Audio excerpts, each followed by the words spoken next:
सरकार ने जिस तरह से वीकेंड लॉकडाउन लगा दिया है, क्या कहेंगे, किस तरह की क्या? सरकार ने कोरोना की दूसरी लहर से लड़ने के लिए कल जो एसओपीज या रिस्ट्रिक्शंस जो अनाउंस किए हैं वो मोटा मोटी तौर पर ठीक है, हम उसका स्वागत करेंगे, लेकिन उसमें कुछ खामियां हैं। ऐसा देखा गया कि सरकार ने जो प्रोडक्टिव सेक्टर है, जहां से रोजगार मिलता है लोगों को और जहां से अर्थव्यवस्था अच्छे से चलती है, उस सेक्टर को बहुत ज्यादा टच नहीं किया और उस सेक्टर को एक रेगुलेट करने के हिसाब से चलने दिया। लेकिन उसी प्रोडक्टिव सेक्टर में एक बहुत बड़ा सेक्टर मुंबई में या महाराष्ट्र में है, वो है रेस्टोरेंट और होटल का व्यवसाय। जिस तरीके से कल अनाउंसमेंट आया कि अब पूरी तरह से सारे होटल्स और रेस्टोरेंट बंद रहेंगे, वो बहुत ही घातक फैसला है। उससे पूरा व्यवसाय चौपट हो जाएगा, बड़े पैमाने पर बेरोजगारी पैदा होगी, क्योंकि होटल और रेस्टोरेंट व्यवसाय में सिर्फ मुंबई में लगभग 10 लाख के आसपास मजदूर जुड़े हुए हैं जिनको रोजगार मिलता है। 5,000 करोड़ का यह पूरा एक व्यवसाय है। इसको पूरी तरह से बंद कर देना मतलब एक नई बर्बादी को हम आमंत्रण दे रहे हैं। पिछले लॉकडाउन की वजह से ऑलरेडी ये धंधा चौपट हो चुका है। लगातार 8-9 महीने तक ये बंद थे, अब जाकर के शुरू हुए और खड़े हो रहे थे और अचानक आपने झटका दिया। मुझे लगता है ये गलत फैसला है और मैं सरकार से गुजारिश करूंगा कि जैसे बाकी सारे प्रोडक्टिव सेक्टर के ऊपर आपने एक अपनी अच्छी नजर रखी है, बिल्कुल इनको भी संभालने की कोशिश करिए। जो ये होटल चले और जो नाइट कर्फ्यू, जिसका मुझे बहुत ज्यादा अर्थ समझ में नहीं आता है, फिर भी आप जो मुख्यमंत्री जी अपने संबोधन में पूरी दुनिया में कैसे लॉकडाउन हो रहा है उसकी चर्चा कर रहे थे, उसके बजाय अगर हिंदुस्तान के अलग अलग राज्य सरकारें जिस तरह से काम करें, जरा उसका भी अध्ययन करेंगे तो उनको एक बहुत अच्छी चीज समझने को मिलती। एक उदाहरण दे रहा हूं मैं कि उड़ीसा की सरकार ने ऐसी घोषणा की है कि वहां नाइट कर्फ्यू रात को 10 बजे के बाद होगा। तो अगर होटल इंडस्ट्री को मुंबई में भी रात को 10 बजे के बाद बंद करने के लिए बोलते हैं तो थोड़ी देर के लिए उनको राहत मिल सकती है।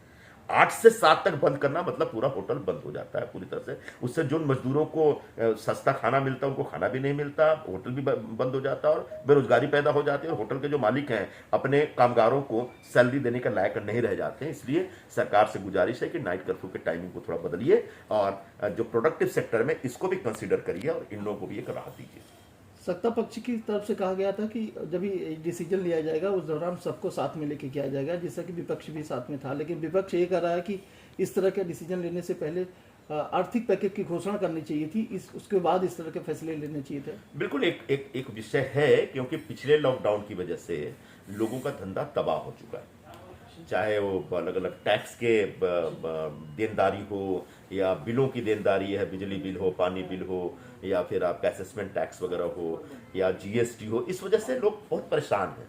तो आप एक बार अगर इतना बड़ा आप लॉकडाउन, एक तरह का लॉकडाउन ही है, माने ना माने, इस तरह इतना बड़ा लॉकडाउन जब लेके आ रहे हैं तो इस धंधे को, इस व्यवसाय को प्रभावित होने से पहले इसको एक प्रकार का आर्थिक सहयोग देने की व्यवस्था करनी चाहिए थी सरकार को। मैं समझता हूं सरकार के पास पैसे नहीं है, अगर पैसे नहीं तो जो लोग पैसे कमा रहे हैं, जो लोग धंधा चला रहे हैं, कम से कम उनके पैर पे कुल्हाड़ी मत मारिए।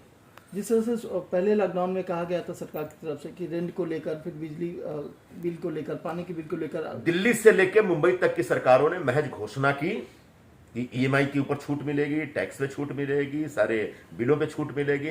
दुर्भाग्यपूर्ण बात यह है कि किसी को किसी प्रकार की छूट नहीं मिली। सब लोग अपनी जिंदगी को लेकर रो रहे हैं इस समय। माइग्रेंट वर्कर अब धीरे धीरे पलायन की तरफ, बिल्कुल, कल परसों से ही खबर आ रही है और कल जो घोषणा हुई है उससे निश्चित तौर पर बड़े पैमाने पर माइग्रेंट वर्कर जाएंगे, क्योंकि यहाँ पर जब काम नहीं मिलेगा तो लोग क्यों रहेंगे।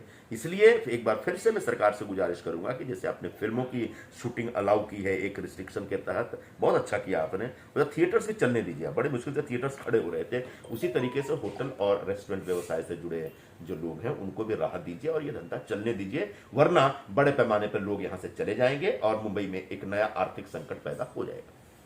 ठीक।